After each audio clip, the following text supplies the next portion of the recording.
Hello, this video is intended to give you a better understanding of the service labor document, which can be found in either the service request or in the service other.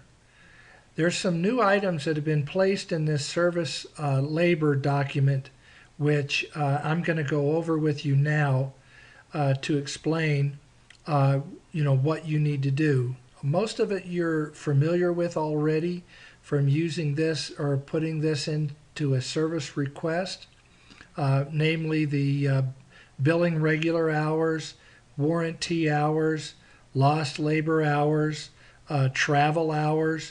These fields you're already used to.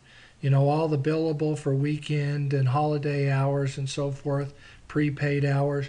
But I just want to elaborate on that and then point out a few other ones that are now new under miscellaneous hours for training, tool show, vacation time, phone support, partner training, van days, sales support, service support, and personal time. The critical thing here is that everybody understand that each technician needs to complete at least one service labor every single day, including vacation days and personal time days. Now, of course, it doesn't have to be created on the same day as your vacation day, but before you go on vacation or when you get back if you're sick, it's important that you've gone in and created a document accounting for that amount of time.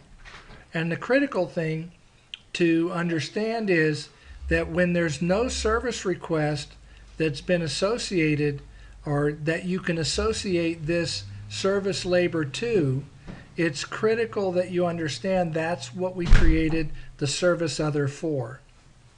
So service other is created to contain service labors that don't necessarily have a machine or a customer to connect them to.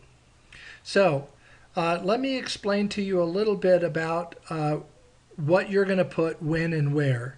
For example, if you have two technicians going on a job, the same job, and there's a service request, there's going to be a service labor for each service tech in that service request.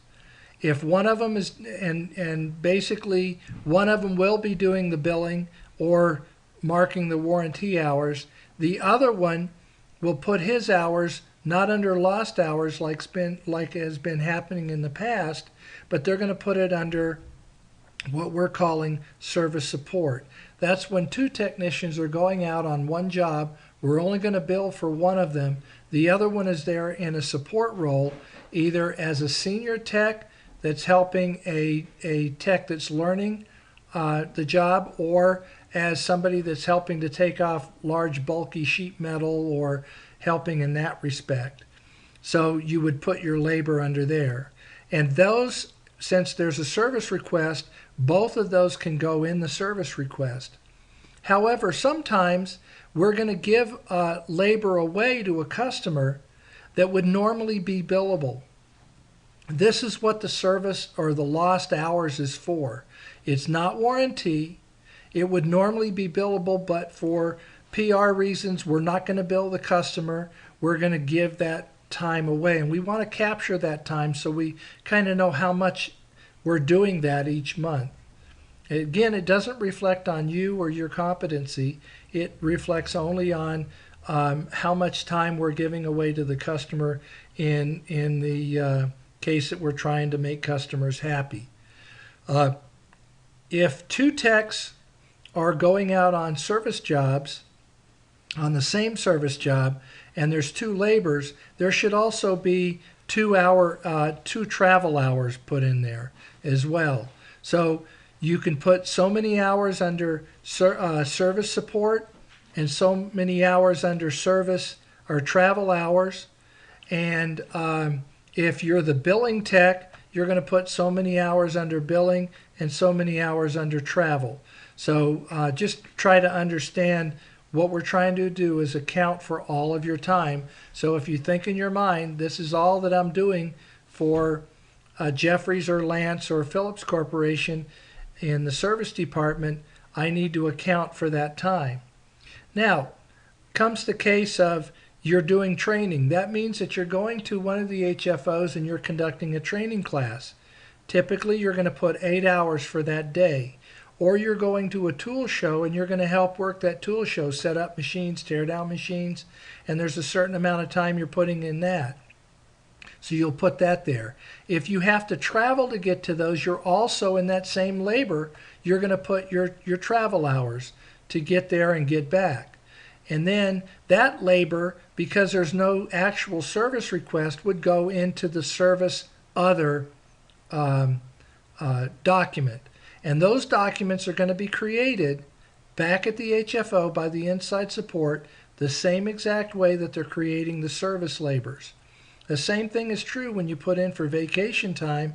They're going to create a service other document, and inside there, for each day of your vacation time, you're going to put a service labor stating what your 8 hours for each day.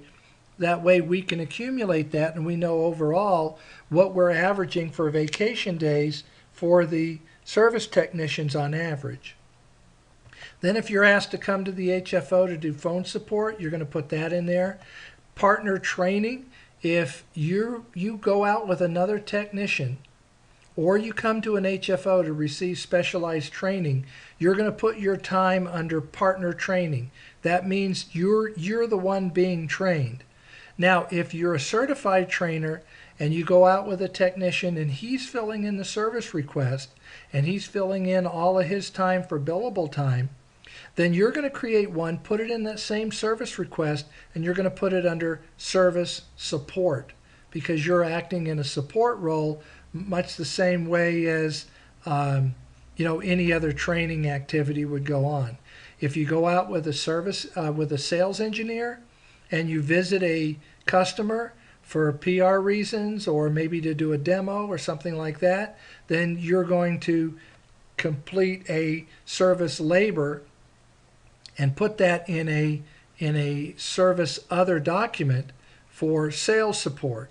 If you're doing a van day to return parts and so forth, then you're going to create or have created a service other by the inside support team, and then you're going to put your service labor inside that as the time you spent for packing and shipping parts and maintaining your van and so forth and so on. So again, one of these labors needs to be filled out, at least one, per tech per day that you're working. Saturdays and Sundays only will be filled out if you're doing billable hours on that day. Otherwise, you don't need to fill out one out for the weekend.